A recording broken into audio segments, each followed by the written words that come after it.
추석인데 우리들은 비록 미국에 살고 있지만은 하나님께서 주시는 그 추석의 풍요로운 축복, 영육간의 풍성한 축복을 가정마다 다 받아 누리시기를 축원을 드립니다. 지난주에 제가 아는 어느 여자분이 추석 인사자 전화를 했는데 전화하다가 자기는 눈이 너무 작아서 쌍꺼풀 수술을 지금 해야 될지 고민 중이라고 이렇게 이야기를 했습니다. 그래서 제가 물론 안 해도 예쁘지만 뭐 하고 싶으면 하라고 이야기를 해 주었습니다. 여러분, 그 쌍꺼풀 수술을 비롯해서 모든 종류의 성형 수술은 해도 되는 것입니까? 하면 안 되는 것입니까? 어떻게 생각을 하십니까? 어떤 목사님들은 성형 수술 자체를 반대합니다. 왜냐하면 우리 몸은 거룩한 성령께서 거하시는 성전이기 때문에 감히 칼을 댈 수가 없다는 것이죠. 우리나라가 옛부터 그 효경에 나오는 신체 발부 수지 부모, 신체와 머리카락과 살갗은 부모로부터 물려받은 것이니까 감히 훼손하면 안 된다, 불효다 하는 그런 사상의 탓도 있을 것입니다. 물론 제게 전화한 분은 쌍꺼풀 수술이 하나님의 뜻이냐, 뭐 성경적이냐, 혹은 부모님께 불효하는 것이냐, 그런 걸로 고민한 것은 아니고 과연 예쁘게 나올까, 그것을 확신하지 못해서 고민을 했습니다. 그러나 어쨌든 우리의 육체의 외모를 조금 이렇게 고침으로써 마음의 자신감을 얻을 수 있다고 한다면 그것 역시 마음의 치료가 아닌가, 그렇게 생각을 해보는 것입니다. 그리고 또한 우리 몸은 성령님께서 거하시는 성전인 것은 맞지만은 우리 몸에 칼을 댔다고 해서 성령께서 칼에 찔리거나 칼에 베이거나 그렇게 하지는 않는 것 아니겠습니까? 사람이 내면을 가꾸지 않은 채 겉사람, 외모만 중시하는 것이 문제이지 외모를 기왕이면 아름답게 가꾸는 것 자체가 나쁠 것은 없습니다. 그런데 이 세상은 외모 지상주의에 빠져서 문제입니다. 요즘 젊은이들이 취직하기 힘들다고 하는데 아무리 실력이 있고 똑똑하다고 해도 외모가 받쳐주지 않으면 취직하기도 힘들다고 합니다. 얼마 전에 미국의 유력한 대선 후보 중에 한 사람, 공화당의 대선 후보 한 사람이 남성 후보죠. 같은 당의 여성 후보에게 그 외모를 가지고 대통령감이 아니라고 말을 해서 구설수에 오르기도 하였습니다. 오늘 함께 읽은 본문은 에베소 교회 성도들을 향한 바울사도의 기도문입니다. 바울사도는 에베소 성도들을 위해서 무엇을 기도했습니까? 그들의 속사람이 강건해지기를 기도했습니다.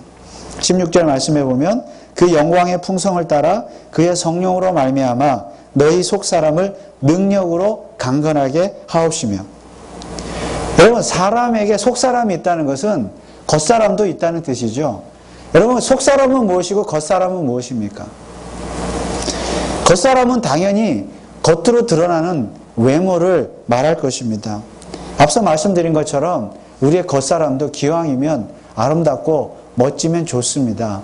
겉사람이 강건하면 좋은 것입니다. 물론 모든 사람이 다 성형수술을 하라는 이야기는 아닙니다. 우리의 겉으로 드러나는 우리의 이미지도 겉사람이라고 말할 수 있을 것입니다. 그래서 남들에게 좋은 이미지를 보이기 위해서 이미지 메이킹을 하는 것 나쁠 것 없습니다. 물론 겉과 속이 너무 달라서 이중적이라 위선적이라면 문제이겠지만은 기왕이면 남에게 좋게 보이는 것 좋은 일입니다. 직업이나 재산이나 권세나 명예, 우리가 가지고 있는 이런 것들도, 돈이나 이런 것들도 우리의 겉으로 드러나는 겉사람일 수가 있습니다. 우리는 다른 사람을 판단할 때 그 사람의 직업, 재산, 명예, 권세 이런 것들로 판단을 합니다. 또 우리 자신도 그런 것들에 의해서 판단을 받습니다. 특히 머니 톡스, 돈이 말해준다. 돈이면 못할 것이 없는 세상이기 때문에 사람들은 돈을 가지고 자기를 과시하려고 합니다. 이런 모든 것들이 우리의 겉사람입니다. 그러나 사도 바울은 이런 겉사람보다는 속사람이 강건해지기를 기도하였습니다.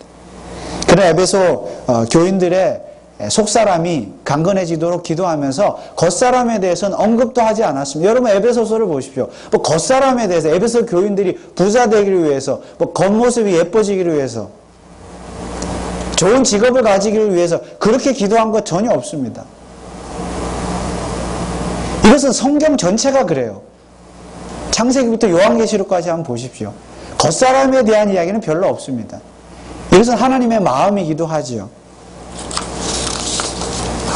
성경은 오히려 우리에게 우리의 겉사람은 썩어지고 후패해지는 것이다.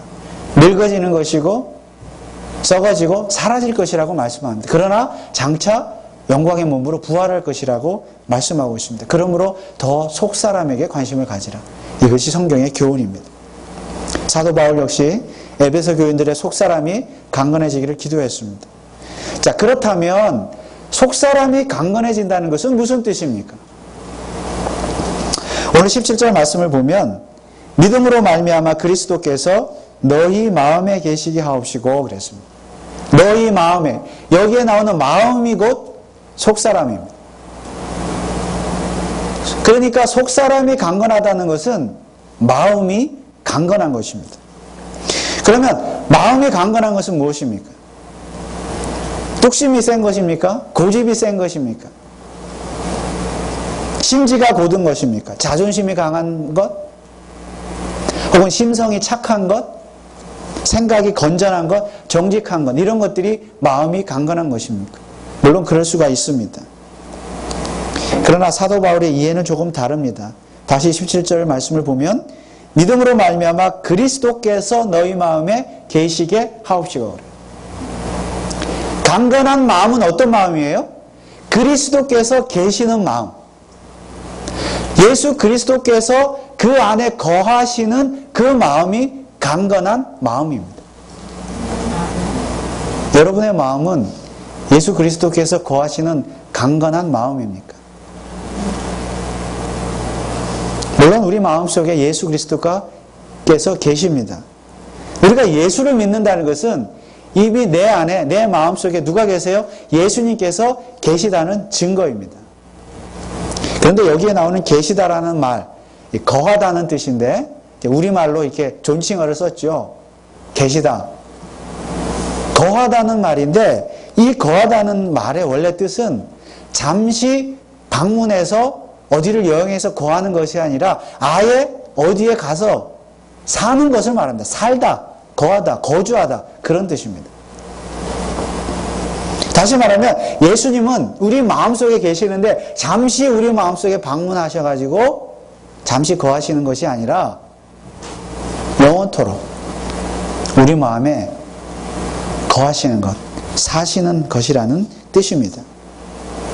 물론 예수님은 지금 어디에 계십니까? 하늘에 계시죠. 하나님 보좌 우편에 계십니다. 2000년 전에 십자가에서 죽으시고 부활하신 후에 승천하시고 하나님 보좌 우편에 계십니다. 그러므로 사실 따지고 보면 예수님이 물리적으로, 하늘에 계신 예수님이 물리적으로 우리 마음속에 있을 수가 없어요. 살 수가 없어요. 그러면 예수님이 우리 마음속에 거하신다는 말은 무슨 뜻입니까? 다만 예수님께서 하늘로 올라가신 후에 누구를 대신해서 보내셨습니까? 예수님 자신의 영이신 성령님을 우리들에게 선물로 보내주신 줄 믿습니다. 오순절날 성령께서 이 땅에 비로소 임하신 것입니다. 마가의 다락방에 기도할 때, 많은 제자들이 기도할 때 성령께서 친히 이 땅에 오셔서 그때 무엇을 하셨습니까? 성령님이 인간의 마음속에 거하기를 시작하신 거예요. 그게 오순절 사건의 의미입니다. 기도하는 제자들의 마음속에 집을 짓고 거하기를 시작하셨습니다. 그리고 그 오순절 이후에 제자들이 복음을 증거할 때에 예수를 믿는 다른 사람들에게 마음에까지 성령님께서 거처를 확장시켜서 옮기시고 확장시키신 것입니다. 다른 사람들의 마음속에도 성령님이 거하시기 시작하셨다는 말씀입니다. 그리고 세월이 흘러서 2000년 세월이 흐른 후에 오늘 저와 여러분들의 마음속에까지 성령께서 그 거처를 확장시키신 것입니다. 그래서 성령님이 우리 안에 거하시는 것이죠. 그러므로 오늘 우리가 예수를 믿어 성령을 받고 성령의 능력으로 구원함을 받고 죄사함을 받고 중생한 자가 분명하다면 우리 안에 누가 거하신 거예요? 예수님이 거하신 것이라는 말씀입니다. 중생한 자가 분명하면 분명히 그 사람 마음속에 예수 그리스도가 거하신다는 말씀입니다. 그런데 좀 이상한 것이 있습니다. 자, 지금 이 구절은 바울의 기도문입니다. 바울이 무엇을 위해 기도해요? 에베소 교회 성도들에게 마음속에 예수 그리스도께서 계시기를 위해서 기도하였습니다. 기도라는 것은 어떤 일이 일이 이루어지도록 바라는 마음으로 기도하는 게 기도잖아요. 예수님이 계시게 하옵소서. 이게 기도라고 한다면, 이게 바라는 마음이라고 한다면 이걸 뒤집어 말하면 무슨 말입니까? 지금 에베소 교회 안에 성도들 마음속에 예수님이 계시다는 거예요? 안 계시다는 거예요? 안 계시다는 거잖아요. 안 계시니까 계시게 해달라고 기도하는 거잖아요. 그래서 이상하다는 것입니다. 에베소 교인들은 이미 예수를 믿고 이미 성령을 선물로 받은 그리스도인들입니다. 그런데 왜 사도 바울은 이렇게 기도하고 있습니까? 이미 예수님이 계신데 예수님께서 에베소 교인 성도들의 교인들의 그 마음속에 예수님께서 잠시 들어가셨다가 잠시 마음 밖으로 나가기라도 하셨습니까? 그래서 예수님을 다시 불러들이는 기도입니까? 어떤 기도입니까? 여러분, 만약 그런 것이라면 예수님이 우리 마음속에 들어오셨다가 나가고 들어왔다 나가고 반복하기라도 하는 것입니까? 성령님이 우리의 마음속에 계시다면 그 성령님도 들어왔다 나갔다를 반복하는 것입니까? 지금 여러분들의 마음속에는 예수님이 계십니까? 아니면 잠시 나가셨습니까? 들어왔다 나갔다를 반복하십니까? 지금 예수님은 어디에 계십니까? 우리가 요사이 웨스트민스터 신앙 고백서를 공부하면서 하나님의 작정, 주권에 대해서 공부하고 있습니다. 하나님의 작정은 결코 변함이 없습니다. 한번 작정하신 것은 반드시 이루시고 한번 이루신 일은 결코 취소하거나 변경하지 않으십니다. 인간의 구원에 관해서 말한다면 하나님께서는 한번 작정하신 인간을 반드시 구원하시고 한번 구원하신 인간의 그 구원을 결코 취소하거나 변경하지 않으십니다. 다시 말하면 예수 그리스도를 믿음으로 말미암아 예수 그리스도를 영접했고 예수 그리스도께서 한번 우리 마음속에 들어오시면 혹은 성령님께서 우리 마음에 들어오시면 예수님이 성령님이 우리 마음 밖에 나가시는 일이 있을까요? 없을까요? 결코 없다는 말씀입니다. 한번 우리 마음속에 집을 짓고 거주하시기 시작하신 그 예수님께서 결코 우리 마음 밖으로 나가시는 일은 없다는 말씀입니다. 앞서 말씀드린 것처럼 거하다라는 이 단어 자체가 그것을 증거하고 있습니다. 그러면 오늘 사도 바울의 기도는 무엇입니까? 이 기도문에서 주 동사는 강건하다, 계시다입니다. 속사람이 강건하다는 것은 바로 예수님이 계신 증거라는 뜻입니다. 그런데 17절 하반절에 보면 너희가 사랑 가운데서 뿌리가 박히고 터가 굳어져서 그랬습니다. 여기 뿌리가 박히고 터가 굳어지다는 것은 기도의 결과입니다. 다시 말하면 주 동사의 결과. 마음이 속사람이 강건해지고 또 예수 그리스도가 계심으로 속사람이 강건해진 결과가 뭐냐면 터가 굳어지고 뿌리가 박히고 터가 굳어지는 것입니다. 그러면 무슨 뿌리가 박히고 무슨 터가 박히는 것입니까? 무슨 터가 굳어지는 것입니까? 다시 17절을 보면 너희가 사랑 가운데서 뿌리가 박히고 터가 굳어져서 그러니까 사랑의 뿌리가 박히고 사랑의 터가 굳어지는 것입니다. 한마디로 사랑의 열매를 맺는 것입니다. 그러므로 예수 그리스도께서 우리 마음속에 거하심으로 우리 마음속 속사람이 강건해진 결과가 무엇이냐고 하면은 사랑의 열매라는 것입니다. 그런데 사랑의 열매를 어떻게 맺을 수 있습니까? 먼저 예수 그리스도의 사랑을 알고 깨달아야 합니다. 그래서 18절은 이렇게 말씀하고 있습니다. 능히 모든 성도와 함께 지식에 넘치는 그리스도의 사랑을 알아. 19절에도 그 넓이와 길이와 높이와 깊이가 어떠함을 깨달아. 내가 예수 그리스도의 사랑을 먼저 알고 깨닫게 되면 사랑의 열매를 맺을 수 있다는 것입니다. 그것을 사도 바울은 충만이라는 말로 표현했습니다. 19절에 보면 그 넓이와 길이와 높이와 깊이가 어떠함을 깨달아 하나님의 모든 충만하신 것으로 너희에게 충만하게 하시기를 구하노라. 에베소 교회 성도들이 궁극적으로는 하나님의 충만하신 사랑으로 충만하기를 기도하였던 것입니다. 그러니까 이 복잡한 기도문을 간단하게 정리하면 이렇습니다. 하나님, 에베소 교회 성도들이 속사람이 강건한 사람이 되게 해주세요. 무엇보다 하나님의 사랑으로 충만한 속사람이 되게 하여 주세요. 그러기 위해서 그들이 먼저 예수 그리스도의 사랑을 알고 깨닫게 해 주세요. 그러니까 사도 바울의 기도의 핵심은 무엇입니까? 사랑입니다. 사랑으로 충만하게 해 주옵소서. 그러므로 속사람이 강건하다는 것은 무슨 뜻입니까? 속사람이 예수 그리스도가 계시기 때문에 그 사랑을 알고 깨달음으로 말미암아 속사람이 무엇으로 충만한 거예요? 사랑으로 충만한 거예요. 속사람이 강건하다? 사랑으로 충만한 마음인 줄 믿으시기 바랍니다. 오늘 우리들은, 저와 여러분들은 속사람이 사랑으로 충만해져 있습니까?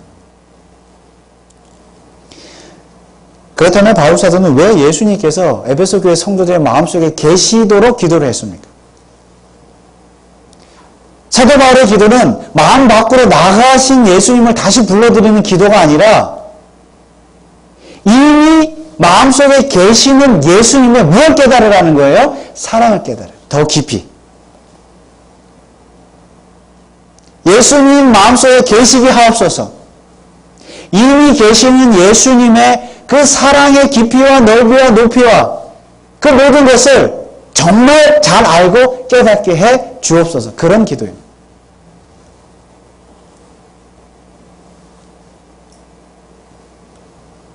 그러니까 예수님께서 우리 마음속에, 오늘 우리도 마찬가지죠. 우리 마음속에 안 계십니까? 안 계셔서 문제가 아니라 뭐가 문제예요? 계시는데 그분의 사랑을 진짜 깨닫지 못해서 문제예요. 그리고 그분의 사랑대로 사랑을 실천하지 못해서 문제이지 안 계셔서 문제가 아니라는 거예요.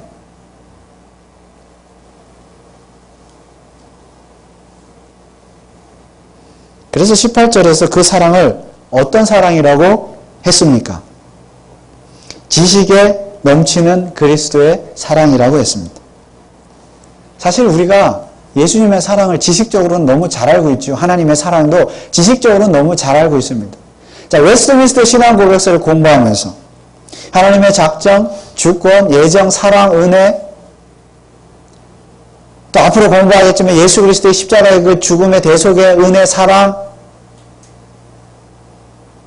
긍휼, 이런 것들, 또 예수님의 부활, 승천, 재림, 이런 것들 우리가 지식적으로 너무나 잘 알고 있습니다. 그러나 그 지식의 궁극적인 목표는 무엇입니까? 하나님을 사랑하고 이웃을 사랑하는 것이 아니겠습니까? 지식만 가진 채 사랑하지 않으면 무슨 소용이 있겠습니까? 물론 지식도 반드시 필요합니다. 우리는 하나님의 말씀을 부지런히 읽어야 되고 배워야 되고 공부해야 합니다. 성경에 입각한 바른 교리를 배워야 되고 그 교리에 입각해서 성경을 바르게 해석할 수 있는 능력을 키워야 됩니다. 지식이 반드시 필요해요. 그러나 그 지식 자체가 우리를 구원해 주는 것도 아니고 그 지식 자체가 우리를 성숙한 사람으로 성도로 만들어주는 것도 아닙니다. 지식이 없어도 문제이지만 지식이 너무 많아도 지식만 가지고 있어도 문제입니다. 지식만 추구하다 보면 오히려 사랑이 식어질 수 있습니다. 우리의 신앙생활이 궁극적으로 사랑의 열매를 맺지 못하면 무슨 소용이 있겠습니까? 성경에 대해서, 교리에 대해서 너무 잘합니다. 교회에 대해서 너무 잘합니다. 척척 박사입니다. 그런데 사랑이 없습니다. 하나님에 대한 사랑은 물론이거니와 형제에 대한 사랑, 자매에 대한 사랑이 없습니다. 이웃에 대한 사랑이 없습니다. 무슨 소용이 있습니까? 장로교회가 비판을 받는 것 중에 하나가 바로 이런 부분입니다. 특히 웨스트민스터 신앙고백서나 하이델베르그 신앙고백서, 이런 신앙고백서, 교리들을 공부하는 개혁주의, 개혁교회들이 받는 비판이 바로 이런 것입니다. 개혁주의를 표방하는 교회라고 하면서 너희들은 개혁적이지 않다는 거예요. 어떤 면에서요? 사랑이 없다는 거예요. 사랑.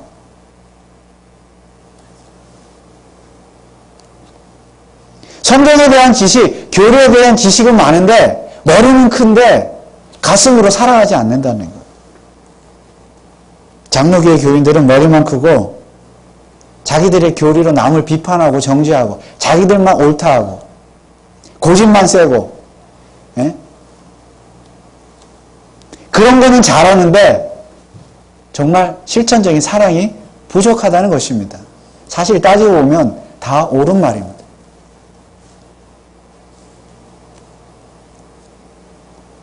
그러면 우리 교회는 어떻게 해야 합니까? 그렇다고 하나님에 대한 지식을 버릴 수는 없습니다. 다만 진짜로 사랑하면 됩니다. 바울사도의 바람이 무엇입니까? 지식에 넘치는 사랑을 하라고 하지 않았습니다. 지식에 넘치는 사랑. 즉 지식이 필요하지 않다는 것이 아니라 지식을 초월하는 사랑, 지식을 넘어서는 사랑, 지식을 능가하는 사랑을 하라는 말씀입니다.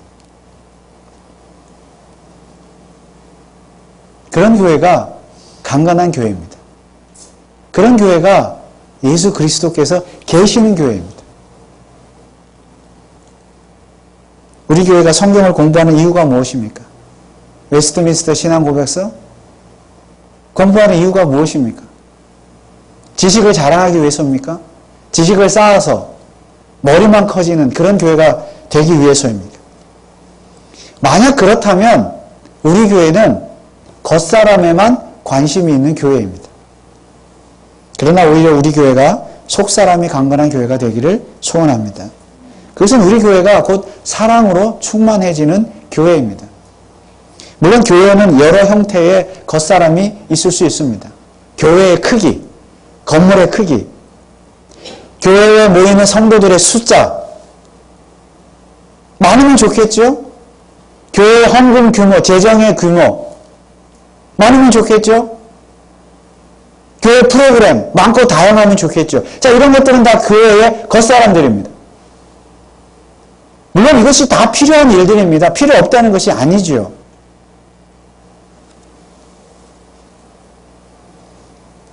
그러나 궁극적으로 교회의 속사람이 사랑으로 충만하지 않으면 이 겉사람이 크고 외형적으로 크고 번지르르 한 교회가 되는데 무슨 소용이 있겠습니까? 사실 교회란 구원받은 성도들 개개인이 교회 아닙니까? 우리 자신이 교회라고 그랬잖아요. 그러니까 교회의 속사람이 강건하다는 것은 결국 우리 자신들의 속사람이 강건하다는 말씀입니다. 우리 한 사람 한 사람 각자의 속사람이 강건해지는 것, 속사람이 사랑으로 충만해지면 교회는 저절로 사랑이 충만한 교회가 될 줄 믿습니다. 속으로는 사랑이 없고 냉랭한데 우리의 속사람이 겉으로만 사랑한다고 그러고 웃고 친절하고 화려하고 번지를 한 교회, 그런 교회를 누가 가겠습니까? 여러분이라면 가겠습니까? 겉사람만 번지르라. 속은 사랑이 없는데. 그런 교회를 누가 가겠습니까? 우리가 그런 교회를 만들어야죠. 우리 교회를. 그런 교회를 하나님이 기뻐하시겠습니까? 그런 교회가 정말로 부흥하겠습니까? 물론 우리 교회가 겉사람도 강건해지기를 소원합니다. 개척교회가 항상 개척교회로만 남아있어서는 안 될 것입니다. 겉사람도 부흥하고 성장하는 교회가 될 줄 믿습니다. 하나님께서 그렇게 복을 주실 줄 믿습니다. 그러나 겉사람보다는 속사람이 더 부흥하는 교회가 될 수 있기를 축원합니다. 무엇보다도 하나님을 아는 지식에 있어서 강건해져야 되고 또 그 지식에서 지식을 능가한 사랑에 있어 사랑을 실천함에 있어서 강건한 교회가 되어야 할 줄 믿습니다. 그래야 진짜 강건한 교회입니다. 그런데 이런 강건한 교회는 어느 한두 사람의 노력으로만 되는 것이 아닙니다. 한두 사람의 속사람만 강건해진다고 되는 것이 아닙니다. 다시 18절 말씀을 보면 능히 모든 성도와 함께 지식에 넘치는 그리스도의 사랑을 알아.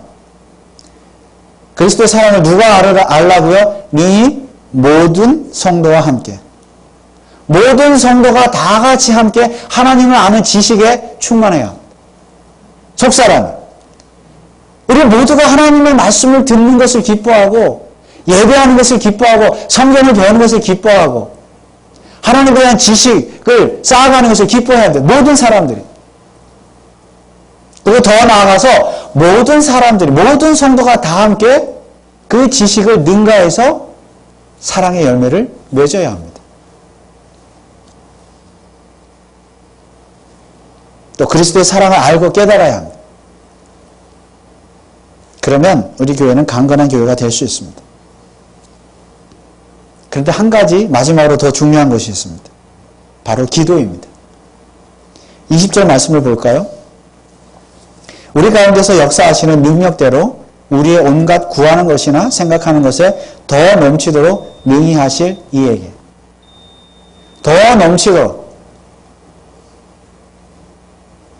우리의 기도, 우리의 생각, 우리의 기도, 우리의 계획보다 하나님께서는 더 넘치는 것으로 채워주실 줄 믿습니다. 그런데 바울사도가 에베소 교회 성도들을 위해서 기도했죠, 지금. 그런데 사실은 에베소 교회 성도들 자신들이 더 기도해야 합니다. 남이 나를 위해서 기도해 주는 것보다 더 중요한 것은 내가 나를 위해서 기도하는 것입니다. 남이 나의 속사람을 위해서 기도하는 것보다 사실은 내가 내 자신의 속사람의 강건함을 위해서 기도해야 합니다. 내가 나 자신이 내 속사람이 사랑으로 충만해지도록 더 많이 기도해야 합니다. 그런데 우리는 실상 무엇을 위해서 기도합니까? 가만히 따지고 보면 우리의 기도는 죄다 다 나의 겉사람을 위해서 기도합니다. 내 건강, 내 육신, 내 직업, 내 비즈니스, 돈, 명예, 내 자식 이런 것들을 위해서 기도하지 않습니까? 물론 그런 기도들이 필요 없다는 말이 아닙니다. 더 중요한 것은 속사람을 위해서 기도하라는 것입니다. 어떤 속사람이요? 사랑으로 충만한 속사람. 그렇게 강건한 속사람을 위해서 우리가 기도해야 될 줄 믿습니다. 그리고 기도만 할 것이 아니라 정말 사랑해야죠. 말만이 아니라 사랑을 실천해야죠. 교회도 마찬가지입니다. 교회 겉사람을 위해서도 기도해야 합니다. 교회의 부흥을 위해서 기도해야 합니다. 그러나 외적인 교회의 부흥보다는 교회의 속사람, 사랑으로 충만해지도록 기도해야 합니다. 그러면 우리 교회의 속사람이 강건해지도록 기도하십시오. 우리 교회가 사랑으로 충만한 교회가 되도록 기도하십시오. 그러나 그것은 결국 누구의 문제라고 그랬습니까? 교회는 바로 내 자신이 교회니까 내 자신의 문제입니다. 내가 나를 위해서 기도하고 내가 나를 위해서 속사람의 강건함을 쓰고 기도하고 사랑으로 충만해질 때 우리 교회가 그런 교회가 되는 것입니다. 기도하고 실천해야 합니다. 그리고 또 기도해야 합니다. 하나님께서는 우리가 생각하고 기도하는 것보다 더 크게, 더 많이 축복해 주실 것입니다. 우리가 생각하고 기도하는 것 이상으로 우리 자신의 속사람을 강건하게 해주실 것입니다. 우리 자신이 기도하고 생각하는 그 이상으로 우리 교회를 강건한 교회로 만들어 주실 것입니다.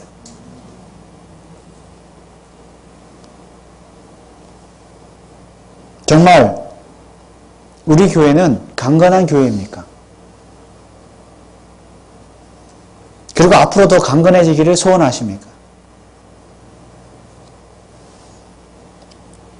그렇다면 우리 마음속에 예수 그리스도께서 계시는지 확인해 보아야 합니다. 예수 그리스도께서 우리 마음속에 계시는 것이 분명하다면 우리 마음속에 계신 그 예수님의 사랑을 더 깊이 알고 깨닫기 위해 노력해야 합니다. 그것은 결국 지식에서 옵니다. 하나님 말씀을 통해서, 성경 말씀을 통해서 예수 그리스도께서 내게 행하신 그 일들에 대한 지식과 그 지식에 대한 믿음을 통해서 하나님의 사랑, 예수님의 사랑을 알 수가 있습니다. 그리고 그 지식이 결국 우리로 하여금 하나님을 사랑하고 이웃을 사랑하는 데까지 나아가도록 만들어야 합니다. 그래서 말씀을 공부하는 일, 사랑하는 일, 그 말씀대로 사랑하는 일 병행해 가야 합니다. 그래야 강건한 교회입니다. 그리고 마지막, 기도하는 교회. 우리가 열심히 기도할 때에 우리 교회는 강건한 교회가 될 것입니다. 그러므로 우리 교회가 강건한 교회인가를 어떻게 알 수 있습니까? 하나님의 말씀에 대한 지식에 대한 그 사모하는 마음이 있느냐, 그리고 그 말씀에 따라 사랑하느냐, 그리고 기도하느냐, 그것을 보면 강건한 교회인가 아닌가를 알 수 있습니다. 바로 우리 자신의 문제입니다. 여러분은 속사람이 강건하십니까?